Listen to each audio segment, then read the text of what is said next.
मटर, मसूर, सेम और दूसरी दालों के आयात पर मात्रात्मक पाबंदी यानी क्वांटिटेटिव रेस्ट्रिक्शन को अगले साल 31 मार्च 2021 तक बढ़ाने के भारत के फैसले पर ऑस्ट्रेलिया, यूरोपीय यूनियन और अमेरिका ने सवाल उठाया है। अमेरिका ने इसी हफ्ते विश्व व्यापार संगठन यानी WTO की council for traders in goods के सामने ये मामला उठाया है। उसका कहना है कि भारत का ये कदम अस्थायी नहीं है, इसलिए इसे हटाया जाना चाहिए। वहीं यूरोपीय यूनियन की आपत्ति है कि दालों के आयात पर मात्रात्मक पाबंदी यानी QR क्वांटिटेटिव रेस्ट्रिक्शन 3 साल से लागू है, इसलिए इसे अस्थायी उपाय नहीं माना जा सकता है।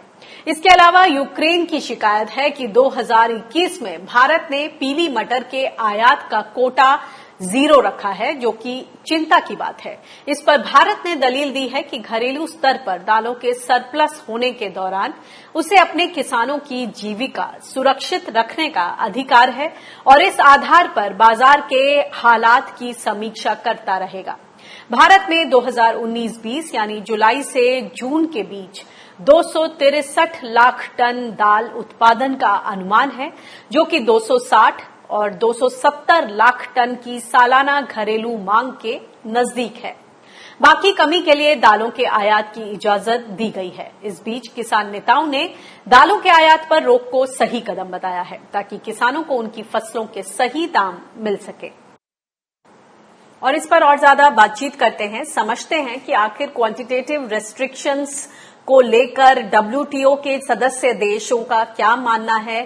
इस पर बातचीत करने के लिए हमारे साथ ट्रेड एक्सपर्ट अफसर जाफरी जी जुड़ गए हैं। अफसर जाफरी जी, ये बताइए कि जो भारत में दाल के किसान हैं, उनको कहा जा रहा है कि क्वांटिटेटिव रेस्ट्रिक्शंस अब अलाउ नहीं कर सकते हैं, क्योंकि इसकी वजह से जो दुनिया भर के प्राइसेस हैं वो डिस्टॉर्ट होते हैं, उन पर असर पड़ता है और दुनिया भर के किसानों पर भी असर पड़ता है।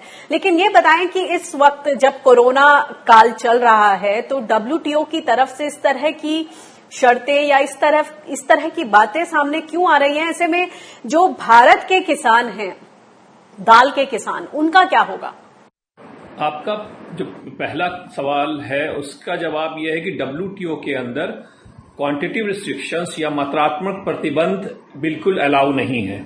और हिंदुस्तान ने 2001 में, जब आपको याद होगा, भारत का एक विमान एयर इंडिया का कंधार में जाके किडनैप हुआ था और उसको ले जा गए थे, उसी समय हमारा जितना भी मात्रात्मक प्रतिबंध था भारत ने उसको उठा लिया था, हटा दिया था।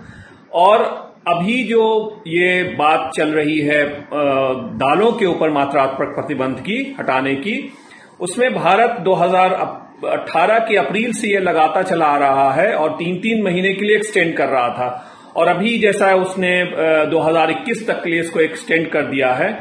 तो इसमें बात वही है कि भारत एक मार्केट के रूप में देखा जा रहा है और कुछ ऐसे देश हैं जैसे ऑस्ट्रेलिया, कनाडा, वो भारत के जरूरत के लिए दाल उगा रहे हैं कि वहां भारत खरीदेगा।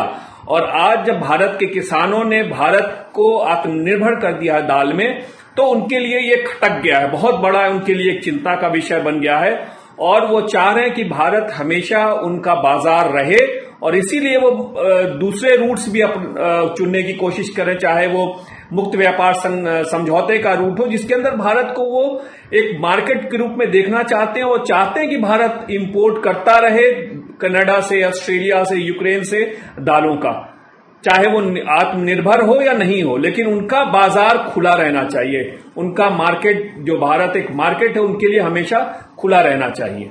जी, ऐसे में जो भारत के लिए अब किस तरह का रास्ता, क्योंकि ये संधियां, ये जो शर्तें हैं, FTAs हैं, ट्रेड अग्रीमेंट्स, ये भी जरूरी हैं, लेकिन अगर हम अपनी किसानों की बात करें तो अगर ये इंपोर्ट रेस्ट्रिक्शंस हटा दी गई, जैसे कि टेम्पररी भारत ने 3 साल के लिए क्वांटिटेटिव रेस्ट्रिक्शंस रखी हैं, अगर ये हटा दी गई तो ऐसे में तो भारत के जो किसान हैं उन पर बहुत बुरा असर पड़ेगा, उनको सही भाव नहीं मिलेंगे।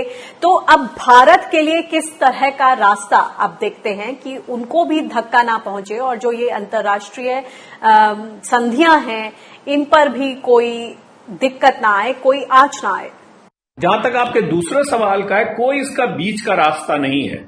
जब ये WTO में अलाउ नहीं है तो नहीं है। हाँ, उसमें दादागिरी चलती है। अब जैसे इंडिया चाइना के यूएसए और चाइना के बीच में जब एक ट्रेड वॉर हुआ तो यूएसए ने चाइना के बहुत से चीजों पे जो है वो इंपोर्ट ड्यूटी बढ़ा दिया। उसी तरह भारत और यूएसए के बीच में जब पिछले साल एक ट्रेड वॉर हुई थी तो भारत ने भी जो है बहुत से चीजों पे यूएस के जो है वो ड्यूटी बढ़ा दी थी। तो ये एक WTO में जिसकी लाठी उसकी भैंस है, साफ बात। और वो भारत को भी अब अपनी लाठी उठानी पड़ेगी और उनको दिखाना पड़ेगा कि हमने ये लगाया है इन मात्रात्मक प्रतिबंध और ये हमारे छोटे किसानों की सुरक्षा के लिए है, उनकी जो सेल्फ सफिशिएंसी है जो भारत की दालों में, उसको पूरा करने के लिए है। इससे अगर दूसरे किसानों को, दूसरे देशों के किसानों को अगर प्रॉब्लम हो रही है तो इससे भारत का कोई लेना नहीं। यहाँ के किसान की बात है, यहाँ के किसानों की जो है वो हमको सिक्योरिटी प्रोवाइड करनी, ना कि दूसरे किसानों को।